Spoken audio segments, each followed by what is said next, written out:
यशोमती मैया के नंद लाला।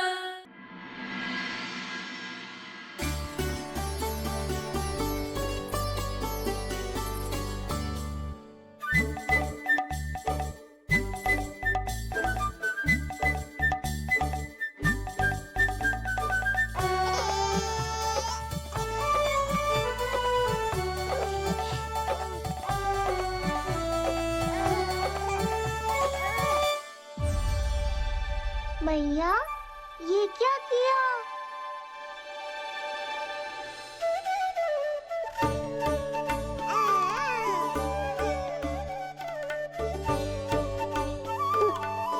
लगता है इसे माखन से अधिक ही प्रेम हो गया है। सावधान यशोदा, कहीं बड़ा होकर माखन चोर ना बन जाइए। माखन चोर क्यों बनेगा मेरा लल्ला? माखन की कोई कमी है क्या हमारे घर में? जितना माखन चाहिए उतना माखन खिलाऊंगी मैं अपने लल्ला को। पर मैया, अभी तो थोड़ा सा भी नहीं चखा रही हो। ये ले। लो, ये भी दाऊ को दे दिया। सुबह तो बोल रही थी कि मैं आपको प्रेम नहीं करता, उल्टा आप अपना सारा प्रेम बलदाऊ पर लुटा रही हो।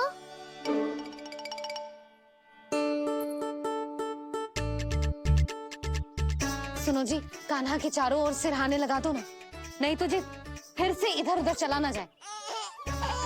क्या अच्छा सुझाव दिया तुमने। अभी लाए।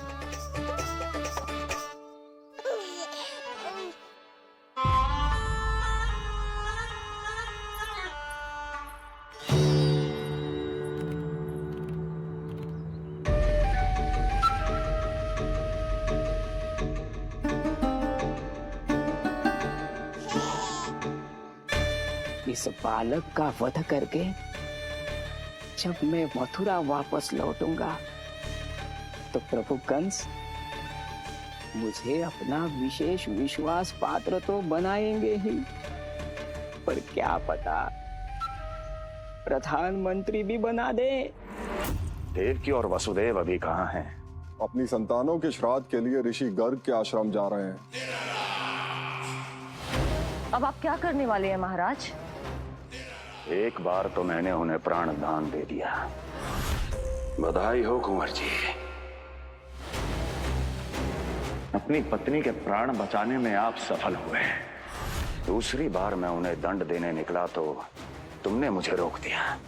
बुद्धि बल का प्रयोग कीजिए स्वामी, शारीरिक बल की आवश्यकता नहीं। किंतु एक ही भूल को बार बार नहीं दोहराएगा कंस। मथुरा नरेश कंस के इस महल से वसुदेव और देवकी जीवित बाहर नहीं निकलेंगे, केवल उनके शव। कंस मामा, आप उनको छू भी नहीं सकते।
ये क्या हो रहा है?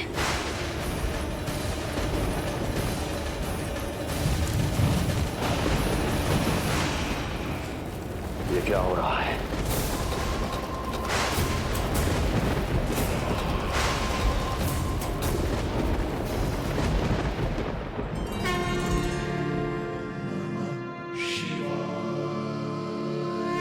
क्या हुआ प्रभु? आप अचानक इतने चिंतित क्यों हो गए? कृष्ण ने अपने पांव का अंगूठा अपने मुख में रख लिया है देवी। इसमें चिंतित होने की कोई बात नहीं है प्रभु। ऐसा तो हर बालक कभी ना कभी करता ही है। पर सखा कोई साधारण बालक नहीं है देवी पार्वती, तो भगवान है। यदि वह ऐसे ही अपने अंगूठे को मुख में रखकर खेलते रहे तो अवश्य ही आ जाएगी। कौन आ जाएगी प्रभु? प्रलय आ जाएगी देवी, प्रलय आ जाएगी देवी। हे नारायण जी, क्या हो रहा है?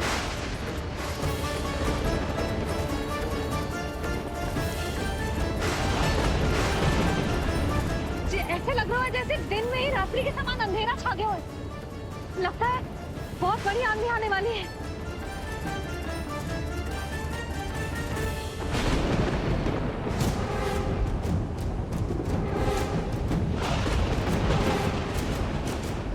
ये भीषण आंधी, ये मूसलाधार वर्षा, तुम दोनों ने ऋषि गर्ग के साथ मिलकर अवश्य कोई योजना बनाई है ना? बोलो बोलो, क्या है वो योजना? बोलो।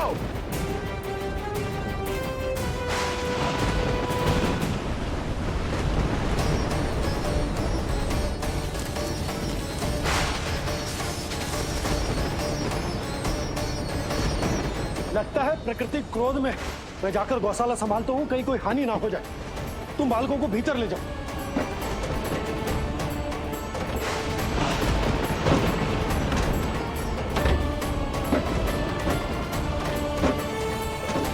जी द्वार और झरोखे बंद करते हैं। हाँ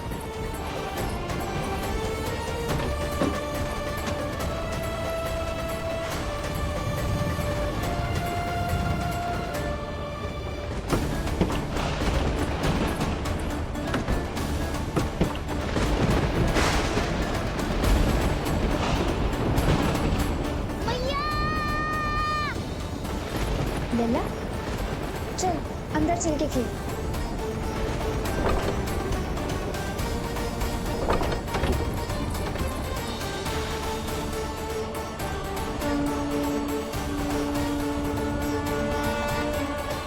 आपके सखा तो ध्यान निद्रा में चले गए हैं प्रभु।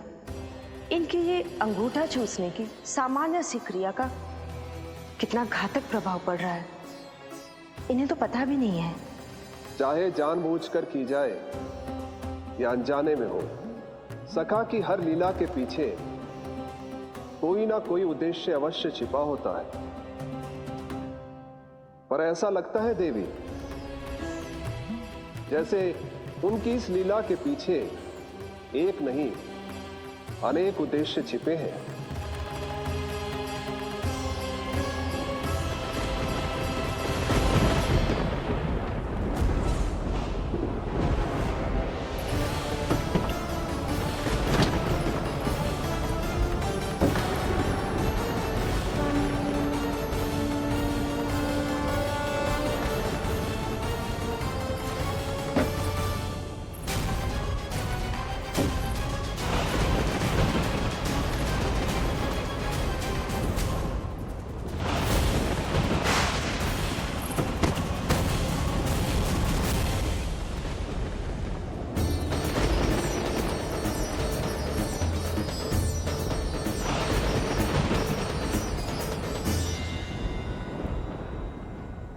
देख रही हो चिज्जी, प्रसाद ना मिली खाने को, तुझे पांव का अंगूठा ही चूसने लग गयो। कान्हा, ये क्या कर रहे हो है?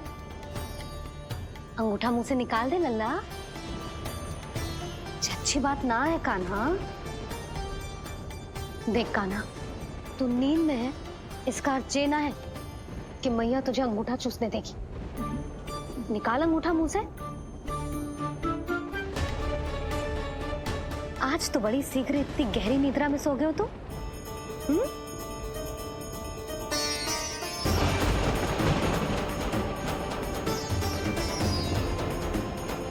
देख रही हो ना चिच्ची, अंगूठा मुंह से निकालने को तैयार ही ना जी। ऐसा क्या आनंद मिल रहा है।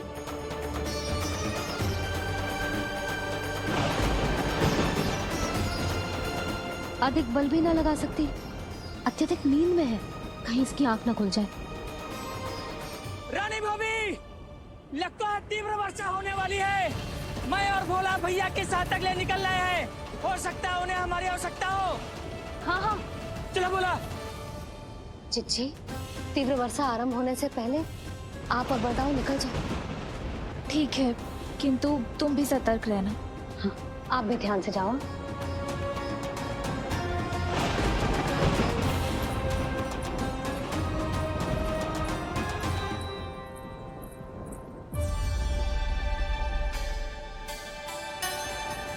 हे नारायण, वस्त्र बाहर सूख रहे हैं और तेरे अन्नप्राशन वाले चावल भी रखे। भीतर करना होगा ना चिचान की भी।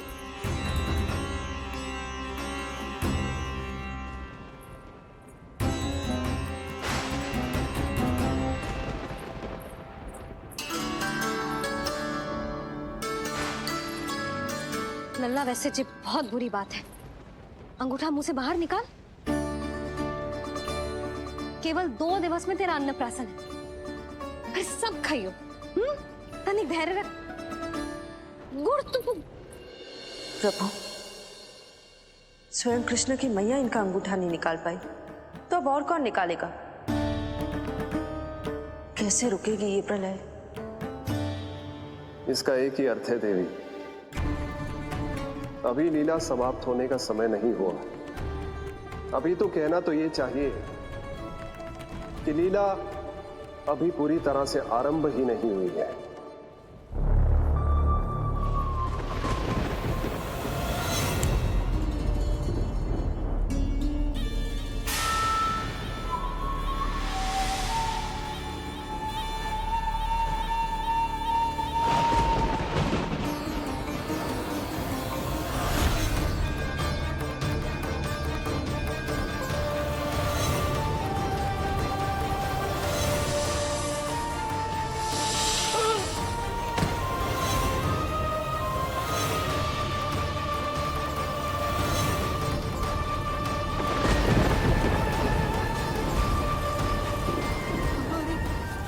कंस ने प्रलय बुला ली। कंस ने प्रलय बुला ली।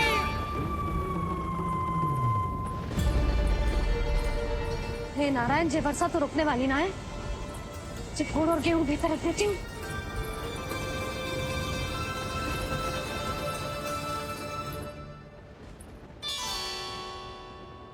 जे देख रहे हो गुड़, जे तेरे अन्नप्राशन के पकवानों के लिए ही है। कैसे कैसे करके बचा के लाई हूँ, कुछ पता भी है तुझे? और तू है कि जे अंगूठा ही चूसे जा रहा है। हाँ नहीं तो।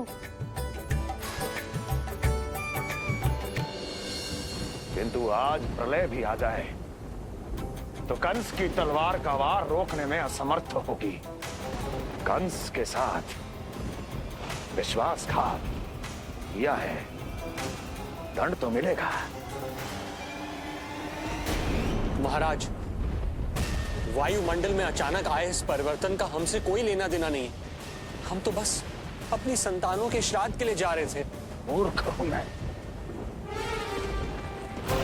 मूर्ख हूं मैं। कंस एक मूर्ख है, मूर्ख हूं मैं। अब अच्छी तरह जानता हूं मैं, श्राद्ध केवल एक बहाना है। किंतु सत्य यह है कि तुम और वो ऋषि गर्ग मिलकर मेरे विरुद्ध एक षड्यंत्र रच रहे हो, और ये तुम्हारी योजना है। भैया, ये आप क्या कह रहे हैं? कैसा षड्यंत्र, कैसी योजना? हम तो केवल श्राद्ध के लिए गए थे। बहुत अवसर दिए मैंने तुम दोनों को, किंतु तुमने बार बार बार बार बार बार मुझे मूर्ख बनाया। इसलिए अब मैं अवसर दूंगा अपनी इस तलवार को।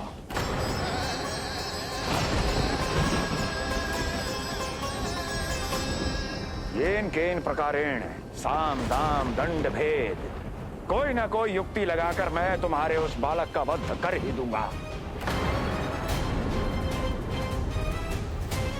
पर उस क्षण का साक्षी बनने के लिए अब तुम दोनों को जीवित नहीं छोड़ूंगा मैं।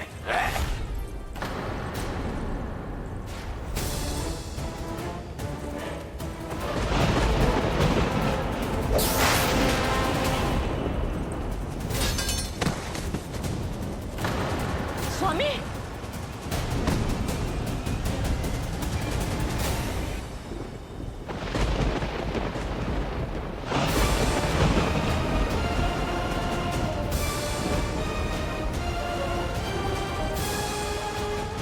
तेरा काल तेरी प्रिय बहन के गर्भ से उसकी 8वीं संतान बनकर जन्म लेगा और तेरा विनाश करेगा, विनाश करेगा, विनाश करेगा।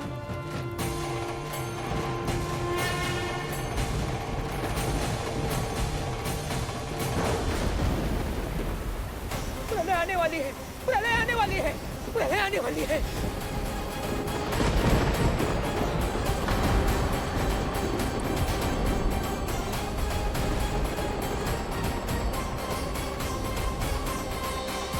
यदि कंस को रोकना, अपने माता पिता की रक्षा करना और चपरासुर के ब्रह्म को मिटाना ही इस लीला के उद्देश्य थे, तो ये सभी उद्देश्य पूरे हो चुके हैं प्रभु। अब तो ये प्रलय रुकनी ही चाहिए। ये केवल सखा की लीला ही नहीं है देवी पार्वती, उनकी माया का उदाहरण भी है। मार्कंडेय ऋषि को दिए गए वरदान को पूरा करने के लिए ही ये सब हो रहा है। कौन सा वरदान प्रभु? प्रभु की माया को साक्षात अपनी आंखों से देख पाने का वरदान।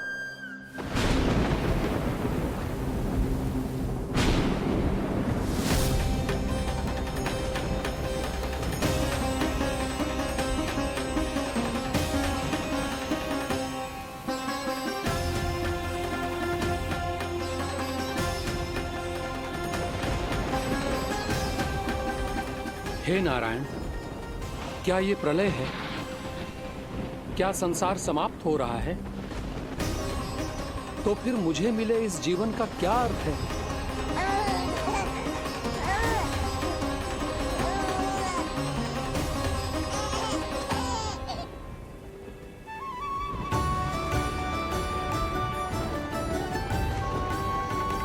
ये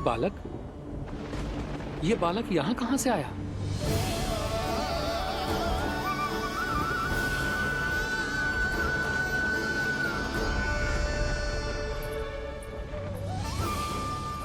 सोते हुए कितना निर्दोष लगता है जी। चारों ओर जल ही जल है, सब कुछ प्रलय में नष्ट हो रहा है, किंतु ये कितना निश्चिंत है ये। परंतु ये अद्भुत बालक है कौन?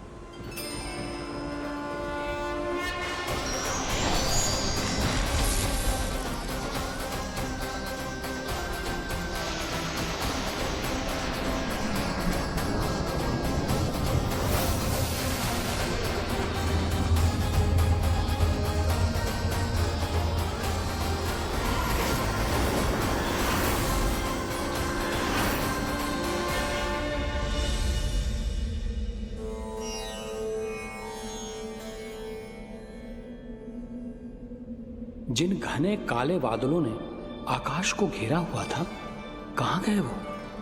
यहां तो प्रलय का कोई चिन्ह ही नहीं है।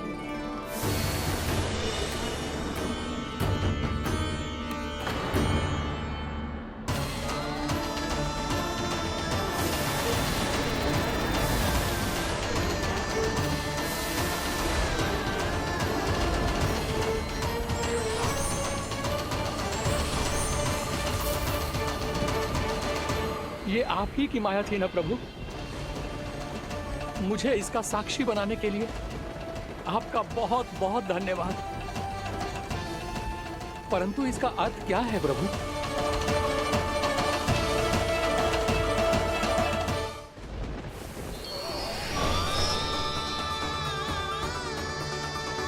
प्रभु,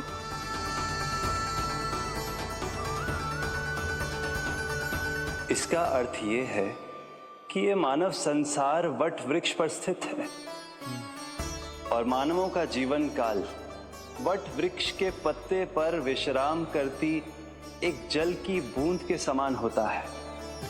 वो बूंद जो किसी भी क्षण नीचे गिर सकती है। आपने तो स्वयं देखा है महर्षि, ये संपूर्ण जगत, ये महाब्रह्मांड मेरे ही भीतर स्थित है। ये उदाहरण है इस बात का कि जो दिखता है उसके कई स्वरूप होते हैं। जो आज आप देख रहे हैं वो पहले भी हो चुका है और आगे भी होगा। सब कुछ एक माया है।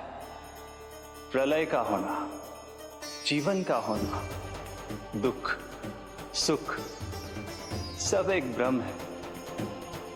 ठीक उसी प्रकार जिस प्रकार एक जलाशय में दिखने वाला प्रतिबिंब आपकी वास्तविकता नहीं बल्कि एक भ्रम होता है। इसलिए मनुष्य को सदैव ध्यान रखना चाहिए कि जीवन में कोई भी संकट क्यों ना आए, वो इस प्रलय की तरह केवल एक भ्रम ही होता है। ऐसे समय में जो संकट के सामने झुक जाते हैं या अधर्म का साथ देते हैं, वह स्वयं को उस भ्रम रूपी प्रलय में डुबोकर नष्ट कर लेते हैं।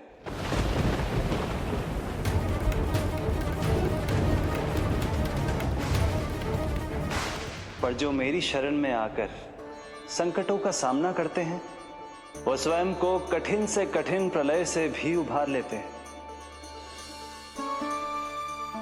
किंतु प्रभु, सभी व्यक्तियों में संकटों का सामना करने का साहस नहीं होता। कृपा करके आप कुछ ऐसा कीजिए जिससे आपके भक्तों को इतना बल मिले कि वो कठिन से कठिन परिस्थितियों का सामना भी सहर्ष कर सकें।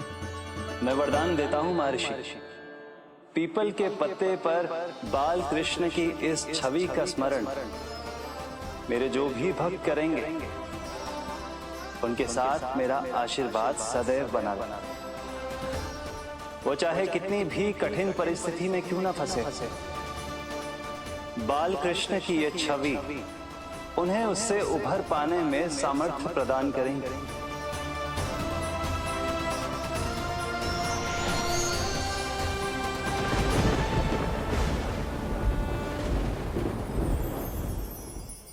अद्भुत।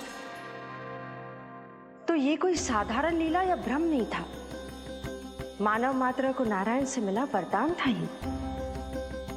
पर अब क्या होगा प्रभु? कैसे रुकेगी ये प्रलय?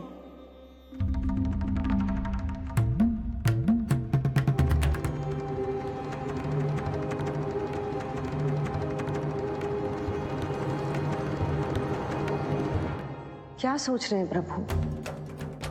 क्या आप रोकेंगे ये सब? नहीं प्रिय, ये कृष्ण की माया है, वही इसे रोक सकते हैं। पर मैं अपने सखा से भेंट करने अवश्य जाऊंगा। पर पिछली बार की तरह बिना उपहार लिए नहीं।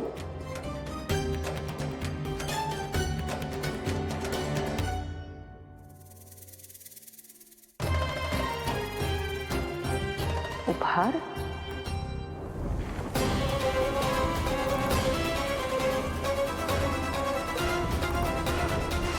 आप तो प्रलय का भी सामना करने के लिए तैयार थे ना भैया? अभी तो प्रलय भी नहीं आई और आपकी ये दशा हो गई। महाराज,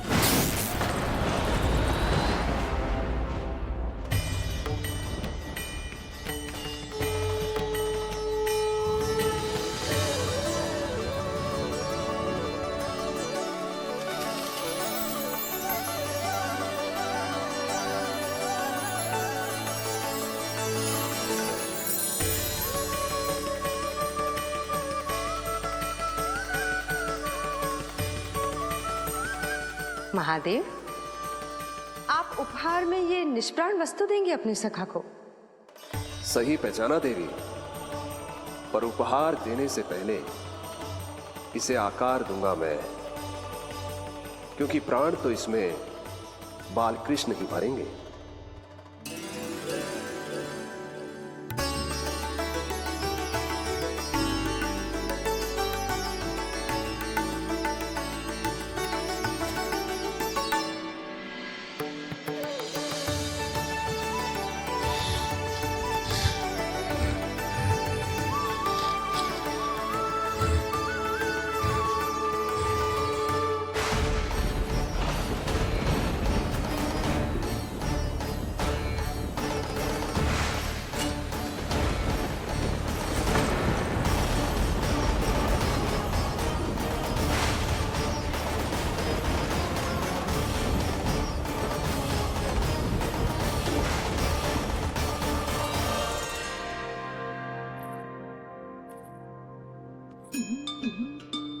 मुरली, बस उन्हें मेरा उपहार अच्छा लगे।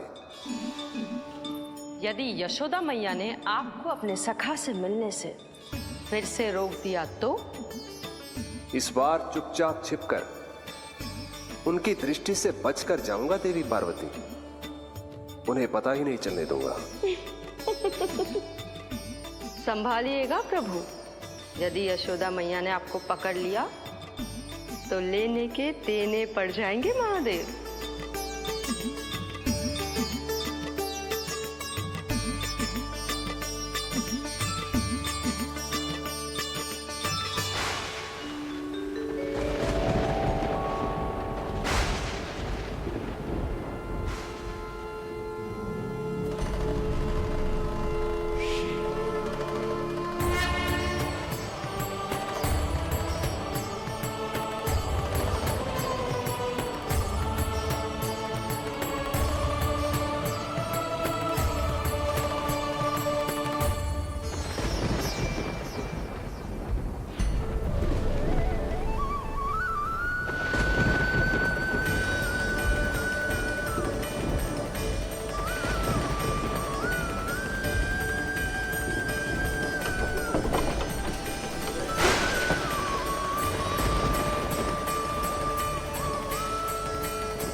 ये रहे चावल, जानकी को कही थी मैंने भीतर रख दे, छोड़कर चली गई बाहर, कुछ याद ही ना रहते ऐसे।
कान्हा,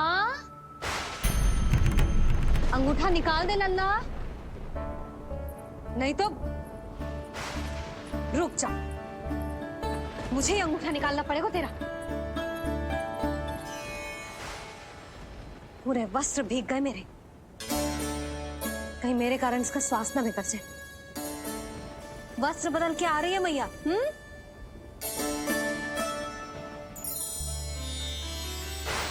आ रही हूँ।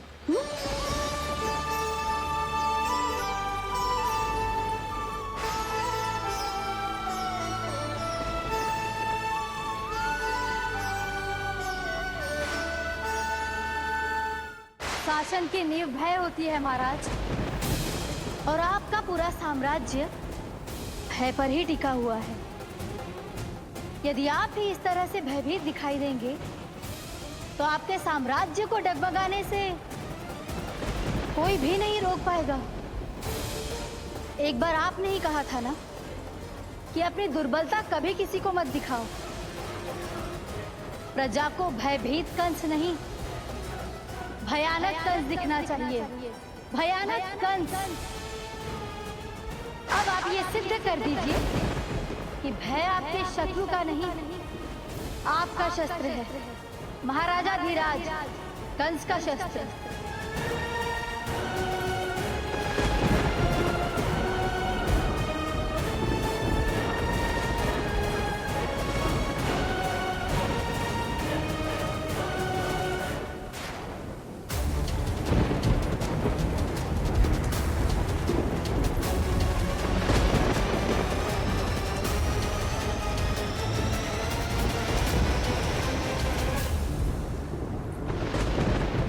उससे क्या भयभीत होना, जो स्वयं भयभीत हो। उससे क्या भयभीत होना, जो स्वयं भयभीत हो। सखा, इस माया को विराम देने का समय आ गया है।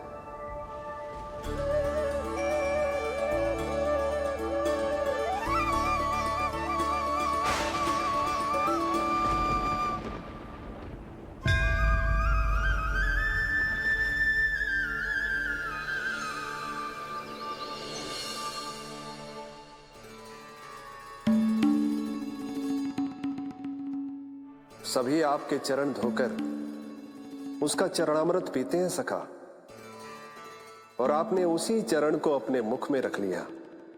यही तो सखा, मैं इस तथ्य से चकित था, इसलिए सोचा एक बार अपने चरणामृत का स्वाद स्वयं भी चख ही लिया जाए।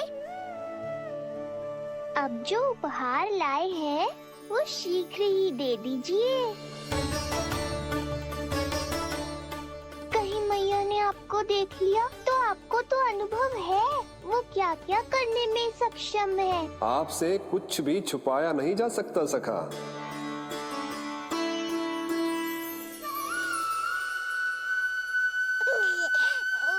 इन अधरों पे पांव के अंगूठे से अधिक ये मुरली शोभा देगी सखा।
तुम्हारी भक्ति ने मेरा मन जीत लिया है मुरली।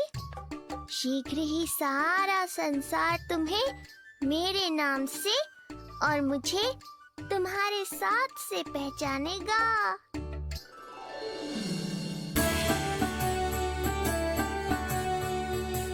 प्रभु, मेरे प्रभु, इस अनमोल भेंट के लिए आपका बहुत बहुत धन्यवाद सखा।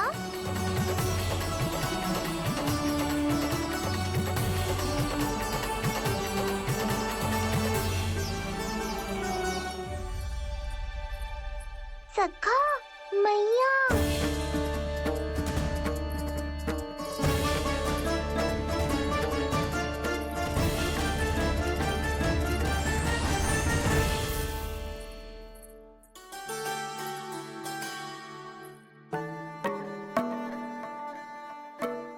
अच्छा जी, तो तूने अपना अंगूठा मुंह से निकाल ही दियो।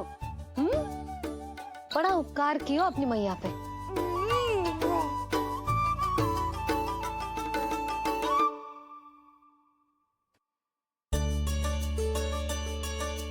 प्रभु, मैया ऐसा मत करो, मेरी मुरली वापस दे दो मुझे। ये कहाँ से आई?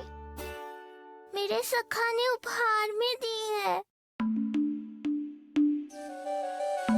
मैंने तो सोचा भी नहीं था मैया कि मेरे अंगूठा मुंह में लेने से इतना सब कुछ हो जाएगा। तेरे मुख पे छाई ये दृष्टता की छाया साक्षी है। ये जो भी हुआ, ये तुम दोनों, उस ऋषि गर्ग और तुम्हारे उस पुत्र का किया धरा है, जिसे तुमने मुझसे छुपा रखा है। जो स्वयं दूसरों का बुरा करते हैं, उन्हें सदैव यही लगता है कि उनके पेट के पीछे उनके विरुद्ध कोई न कोई षड्यंत्र हो रहा है। मुझे तनिक भर भयभीत देखकर इतना साहस आ गया तुझमें कि मुझे प्रति उत्तर देगी। लगता है तुम दोनों महाराज की तलवार के वार को भूल चुके हो। स्मरण करो, इतने वर्षों में इसने एक बार भी तुम्हें छुआ तक नहीं, लेकिन अनेकों बार तुम्हारे हृदय को रक्त रंजित कर चुकी है ये। मेरी इस तलवार ने तुम दोनों की 6 संतानों का रक्त चखा है, और अब एक और संतान के रक्त में स्नान करने वाली है ये। वो संतान जो गोकुल में पल रही है। बस कंस भैया बस, बस कंस भैया बस, बस कंस भैया बस।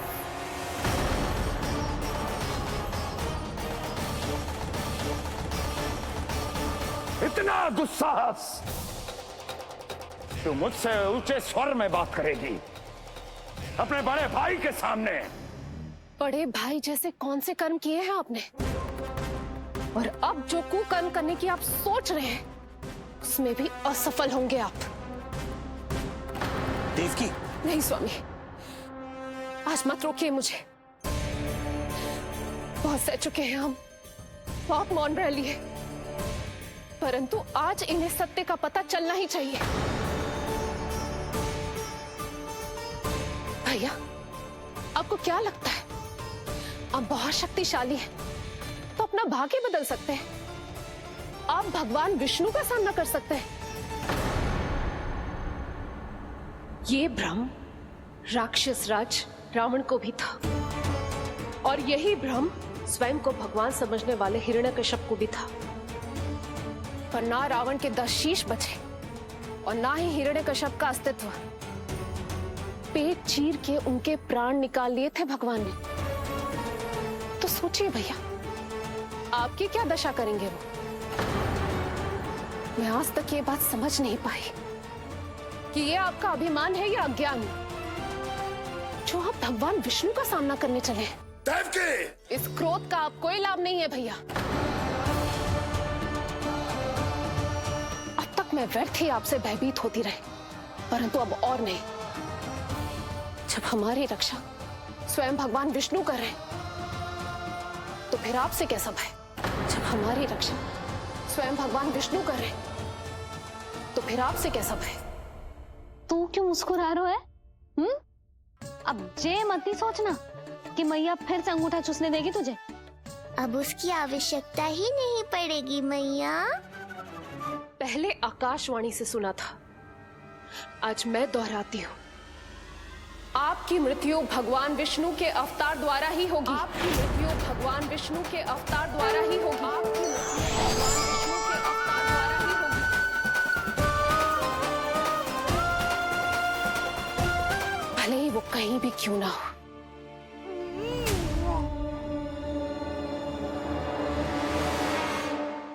चाहे वो कहीं भी क्यों ना हो,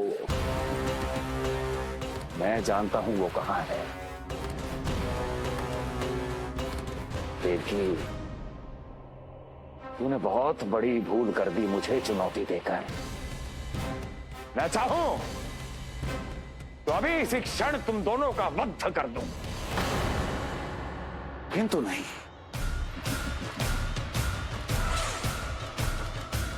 तुम्हें श्राद्ध करना बहुत प्रिय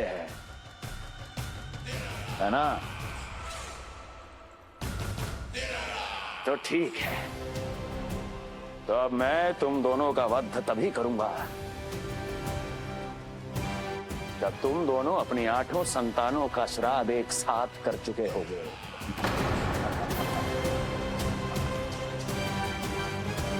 श्राद्ध की तैयारियां करो।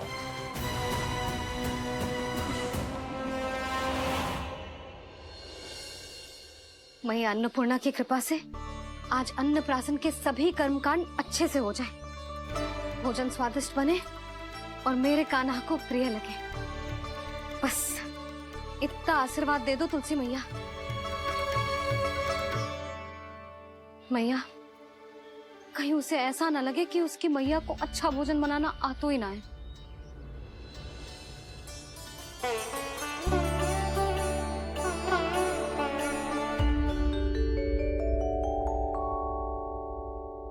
वाह मैया, इतने दिन तक तो कुछ खाने को दिया नहीं, और अब जब खाने का अवसर आया है तो व्यग्र हो रही हो। मेरे बारे में भी तो कुछ सोचिए प्रभु, 2 दिन से यही अटकी हूँ। अटकी नहीं हो मुरली, तुम तो लटकी हो। प्रभु।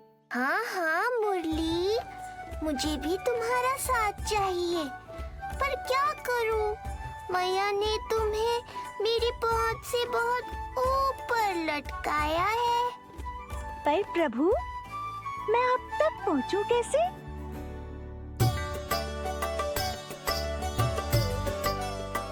प्रभु, सोचिए मत, कुछ करिए।